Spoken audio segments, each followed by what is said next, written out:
Hey, good morning, good evening, good afternoon, wherever you're joining us from. Appreciate you being here on the Futures of Fortunes podcast. This is Jake Claver with my co-host, Byron Wolf. How are you, brother? I'm good, man. I'm good. How are you doing? I am blessed. There you Uh, go. Middle of the week recording today. Going to get into NFTs, NFT projects, JPEGs, membership models versus real world utility, and how to set up and structure a business around that. I like it. I like it. Let's get into these NFTs. They are definitely popular right now. It seems like every time I turn around, somebody's launching an NFT project or is talking about their NFT funding. We've got celebrities knocking stuff out. We've got NFTs as tickets to events, NFTs being sold as property. So yeah, I'm excited about this. Let's get into some NFTs and talk about actual utility versus, like you said, just some silly JPEGs. Although there was a silly JPEG that just sold for something like 20 mil or something crazy, in basically like transactionless NFT market, like it's been lately. So I was kind of excited to see some activity in the NFT space. Some people's trading some. So I think that indicates maybe some good thoughts on the current economy. So if people are going to be trading NFTs again, then they probably are feeling pretty confident about our return to a positive economy. Yeah, So I would say so. What people sold his everydays for like 69 million, I think is the highest price an NFT's ever sold for. yeah, So for people that don't know, an NFT is a non-fungible token. It's basically just a digital identifier on chain that represents ownership of a physical or digital item. yep. And people buy them. You can mint them on multiple different blockchains. The most prevalent are Ethereum and Solana, and they sell them on marketplaces like OpenSea or Magic Eden, I think is another one. Yeah, both of those are probably the most popular. I think OpenSeas currently, has the top spot for NFT sales and transfers and things of that nature. I've seen a few pop up. Full disclosure, I invested in a NFT swap platform a while back. That was a nice little tax write-off that went absolutely nowhere, but I did. I fell in for the hype, and I got behind. And great developers, guys that are involved in that project. I'm not even going to mention the project. Love the guys that were involved in the project. It was just one of those that was not going to go anywhere, and just kind of fell flat on its face. I will say this about the NFT space: if you're going to get into what I prefer, I'm a big fan of sell the shovels. Not prospect the gold. But if you're going to get into selling the shovels, I mean, it's fast. And if you're not on top of it, you can't react very, very quickly. Somebody will do what you're trying to do faster than you, and they'll be making the money, and you get the tax algorithms. Yeah. Yep. Oh yeah. There's bots in these, and man, you name it. So, but yeah, no. I didn't mean to cut you off. No, yeah. Let's get it. So I'm partnered in a business that we're working on real world functionality for NFTs. So NFTs do a bunch of different things. I had another video I just put up on YouTube the other day about it. But the 5 ways that I like to break them down are traceability, authentication, membership and access, fractionalization, and then automated transactions. So I don't know if you have any projects that you've dealt with. You said the one for the marketplace, but the one that I'm working on in particular involves NFTs for car titles.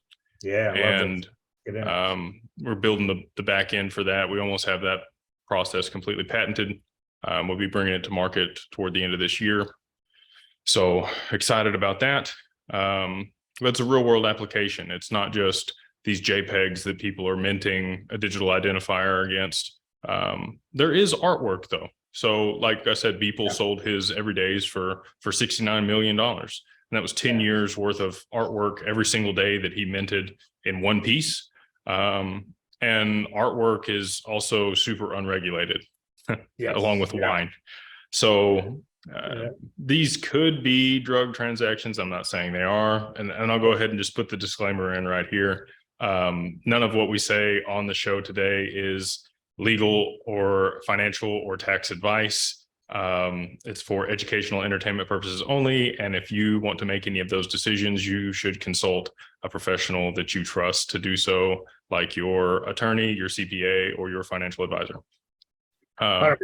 But I love what you talked about. So we've seen this. It's been on the news. It's, I mean, I've seen it on TV shows. I think there's a pretty popular series. I think it's called like FBI or something similar to that, where a guy was hiding wealth within the art, and the reality is these things do exist. There are places within the U.S. that exist on the international airport. They're vaults. So you can bring something in, you store it in this vault. It never is actually like in the U.S. technically. So they get to avoid that import, holds the wealth. I don't want to say it's a great way to hide money, but they use it as a timing piece, right? And then because it's not regulated in the art world, which I don't think it should be. I mean, like what it's subjective. What I'm willing to pay for a piece of art may be completely different than somebody else, right? Yeah, 100%. So, trying to put like an actual dollar amount on it just doesn't really make sense.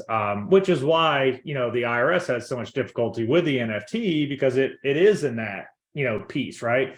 Like what somebody's willing to pay for this NFT is different than what somebody else is willing to pay for it, right? And so trying to say, okay, well, the value is this, it just doesn't really work that way. I mean, and we do have that for a lot of different things, like there's baseball cards, that have done well. Collectibles are huge. Yeah. Collectibles are huge, so the NFT space definitely has some collectibles.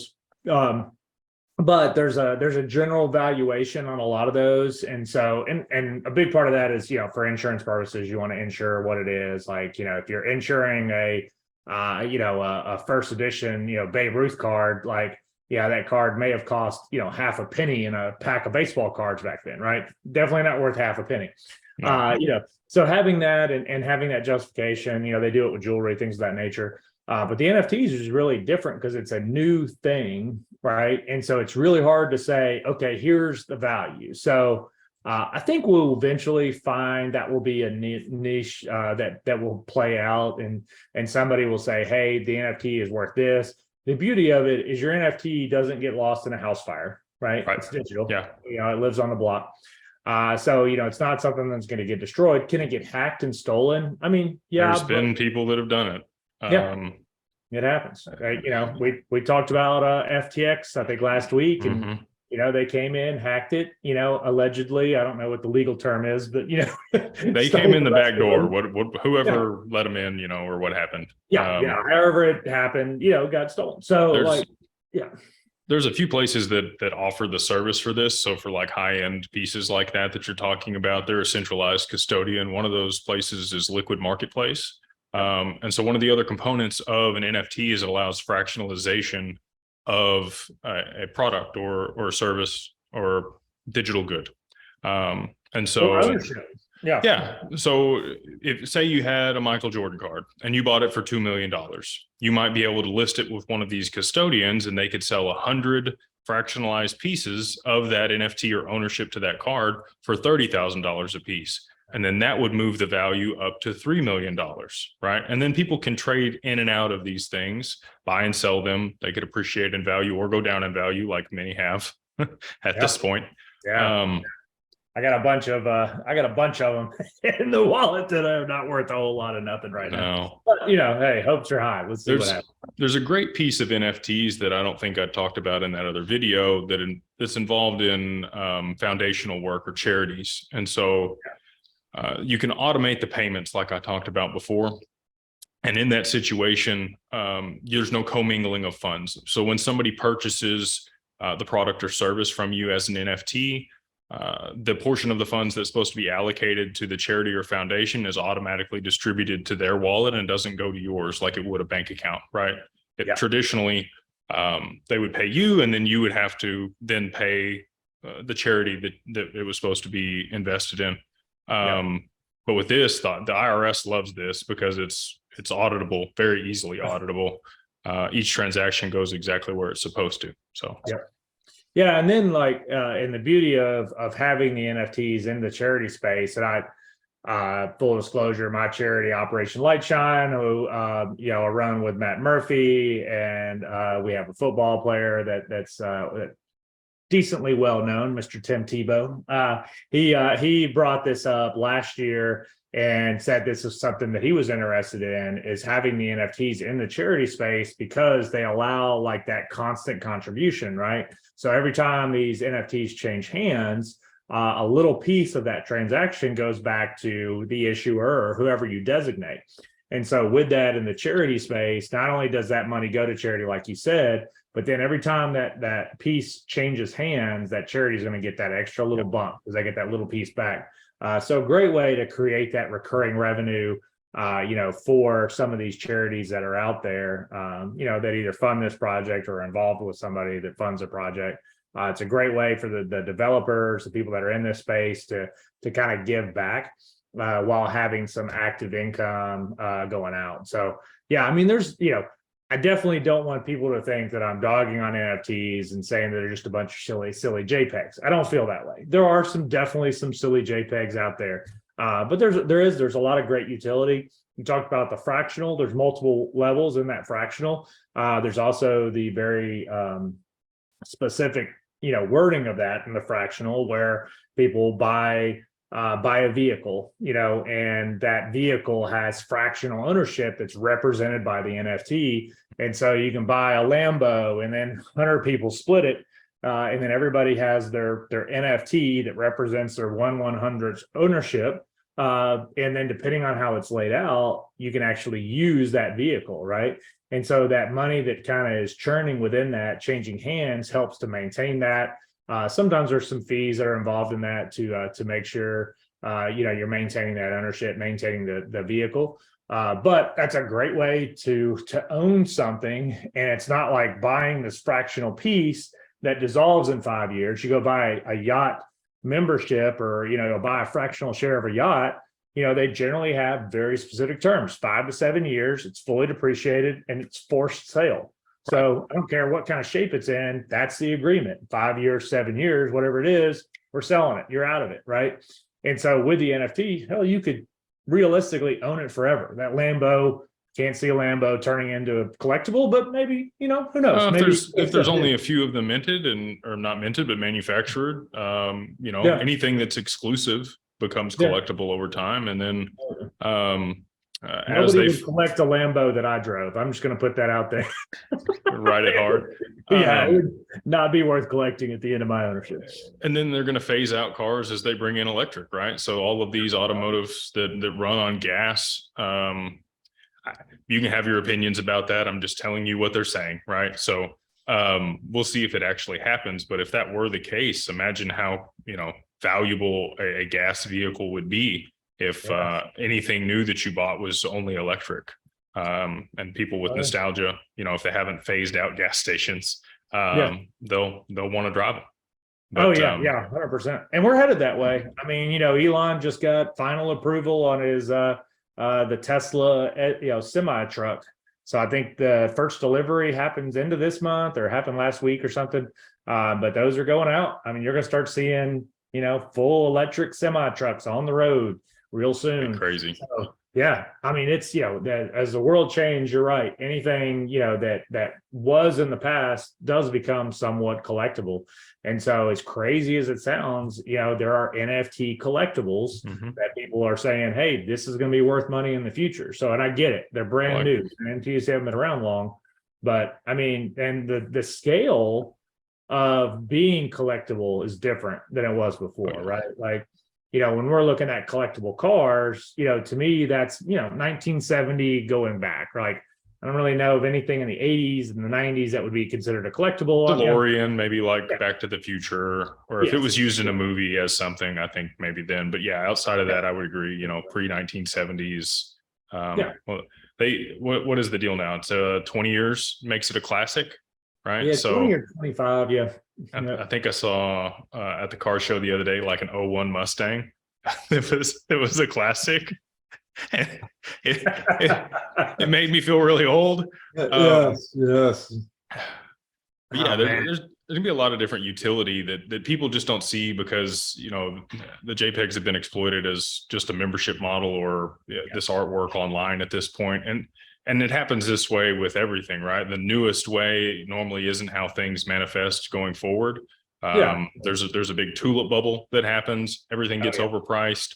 And then people, you know, it dumps in price and people don't want anything to do with it. The people that stick around during that period and build tend to reap the rewards. And so I think you're going to see large scale adoption of NFTs sometime after 2025 when they integrate digital identity with wallet addresses and you're able to hold things in your digital wallet with the NFT tag to it. I think that's when real mass adoption probably comes online. But they have to have all those back end features. They've got to establish which networks are going to be the ones that, you know, really win out at this point. Ethereum and Solana both have ridiculous fees, and the latency for, you know, transmitting things on those networks takes you know, sometimes an hour or more on Ethereum, and that's if the transaction goes through. So here's another deal with the lands of the meta that I guess it was Bored Ape Yacht Club, which is a great example for membership. They put out these lands and they did a launch, and because there was so much traffic on the blockchain and it couldn't scale, some of the fees for transactions that didn't even go through were in excess of $15,000. So imagine you tried to buy this piece of digital land for $250,000 and you pay the transaction fee, $15,000, and somebody else gets it. You didn't even get it.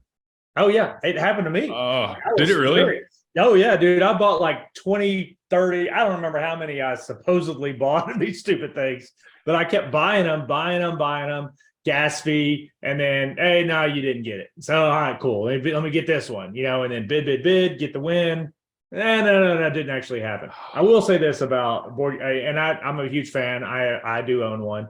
But they were really good. They ended up refunding all of those gas fees. So did they really? Okay. See, I didn't know that. Yeah, so they ended up refunding them. You got it was like an ENS token, I think, is how they ended up playing it out. But you did get that back into your digital wallet. In fact, I still have some of my refunds I need to accept, but they ended up paying those things back, which, you know, again, great project, good guys involved in that project. Full disclosure, I do own one. But great guys. But yeah, we had the same thing with the dumpsters. When they did the dumpsters, I bought a bunch of dumpsters, and then, you know, they ended up giving refunds back on that. So yes, 100%. But it happens so fast that even though we're light speed ahead, and you and I have talked about XRP and the whole, you know, transactions of wiring money that takes 24 hours sometimes, which is insane. And then XRP comes in and it's almost instantaneous, but it's that almost that throws it off, right? So you have all these people trying to buy stuff literally within the same second. And because it isn't truly instantaneous, there's still a gap. And so until we can fill that gap where it is like absolutely real time, instantaneous, real time, we're going to have these things. And like you said, it's the way it's done in the beginning is not the way that it will be done when everybody's making the money and it becomes standard and everything else. There's a learning process, there's a growth process in that that we have to figure out. And you brought up a great point. Like, if you buy something on the Ethereum, you got an NFT that's on the Ethereum. Like, you know, I mean, if maybe they'll take Solano for it, but you've got this weird gap in translation. Yeah, there's nothing that allows networks to bridge currently either. And so Flare Network is what I think is going to step in and fill that gap. They have Songbird, which is their test net. It's like Kusama for Polygon. And Matic, which is the token on Polygon's network. It does allow you to cross or wrap collateral across multiple chains on the Ethereum. So if it's an ERC20 token, it batches a bunch of transactions and it makes it free and fast to transact those things on any Ethereum-based network. But that's a wrap token still. So it's a workaround. It's not a true translation. It's, you know, it's basically, you know, Uh, this is probably not a great analogy.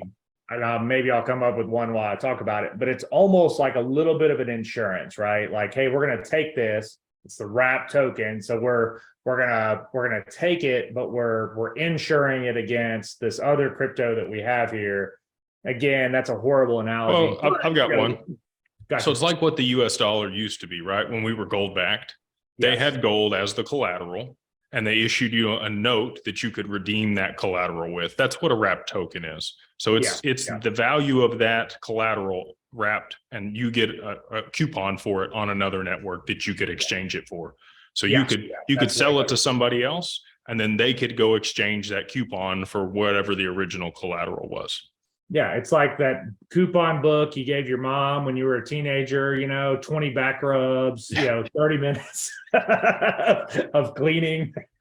Never followed. No, I'm just kidding. No, these coupons are actually good. If it's wrapped, again, it's backed by whoever has it. But yeah, no, that's a way better analogy. At least back in the 70s when we were backed by gold. But I digress. We won't go down that path. That's a topic for another time. You mentioned some of the automated payments when we were talking about the charities. Another piece of this is royalties, right? So that's something that I'm implementing with the vehicle side of things. Whoever mints them on chain will get royalties for the rest of the life of that vehicle every time it's sold. For celebrities, right? Like imagine you're Michael Jordan and you own a Ferrari. And I use this analogy with Slash and the guitar in the pawn shop. Something that somebody that's famous has owned becomes more valuable and collectible to certain people, right? And so again, value is subjective, but it's definitely more valuable than the other collectibles that weren't owned by that individual. So this is proof of that. And then the person that mints it would get royalties on the sale of it moving forward. So imagine if Slash minted the NFT against the guitar he played as an artist. This could be an artist now, like Kings of Leon minted NFTs against their whole last album. Imagine if they did it against the instrument that they played and then sold it off. And every time there was another transaction on the blockchain where that NFT was exchanged for a piece of value, they would get those small payments like you were talking about back to their wallet. So stuff like that. It'll be really cool as all these things roll out and people start, they need to systemize it too. Again, we have to figure out which blockchains are going to win. And be the base layer, and then we can develop, system of operations and interfaces that allow people to mint things easily. Yeah, and artists, as they come out, instead of having to essentially sell their soul to whoever's going to represent them and take on the cost of all this development, blah blah blah. And there's some good ones out there. There's definitely some historical taking advantage of artists stories out there. They're not all bad. I know a few. Britney Spears. Yeah. Yes. That's a bad one. But yeah, I know examples of good agents that do good things, for their artists. There are good examples of those, but we've taken it kind of away from that. And so there's more of a level playing field. If you want to go out on your own, put out your music, kind of self-promote, self-sell, like you have an ability to do that. And so like Kings of Leon did with their album, lower artists, maybe they become popular on YouTube or TikTok or whatever the new social media thing is. They can sell their stuff personally, and you're right, like every time it changes hands, they're going to get that little bit of payment back. Like if you've ever had anything, like if there's any artists that are listening to this, the true pain of having your stuff on any of these music platforms. It's like, oh hey, I heard your song, you probably just made a bunch of money because I heard it. No, I probably made like 1/10 of 1/10 of 1/10 of a cent or something. The payouts are horrible, but there's a lot of people out there. There's a lot of music out there. And if it's yours and you're getting that little bit back, granted, it might not be a bunch of money, right? But it's continuously coming back to you, and it's in small bits, and those small bits could add up to a lot of money. So opens up doors for people that probably would not have had that opportunity without the NFT. And as we figure it out and it stabilizes, I truly believe that it's going to be a new medium for a lot of different areas, not only artists, not only ownership, access, like there's tons of groups that, you need access to, and the NFTs can be that access point. You can't get in unless you have the NFT. There's hotel room keys. Yeah, yeah, exactly. Hotel. And honestly, if you've ever tried to go swap a title out, if you've ever bought a car, literally almost any state, in the country, it's a pain in the butt. You get a piece of paper, has to be signed in a very specific way. Sometimes it's notarized, sometimes it's not. You take it into the DMV, depending on who you get, or the county clerk, whatever your state is. Depending on who you get, they may give you a little leeway if you mess something up. Or they might The not. extreme Yeah. where they say, yeah, no, this is garbage, and like rip your title up, like go get another title, come back and see us, so super frustrating. But having that ownership on a blockchain where you're literally like, okay, I'm going to transfer the money to you, and now I get the NFT and we're done. Like, Yep. Here's my ownership. It's We're that good. fast. You could have a digital notary on chain because you'd identify using your digital ID, and it would be all secure and monitored and right, well, might have lost Byron there. But that really is all the time we have for today. So appreciate everybody that joined us, and we'll get into some more NFTs on the next one.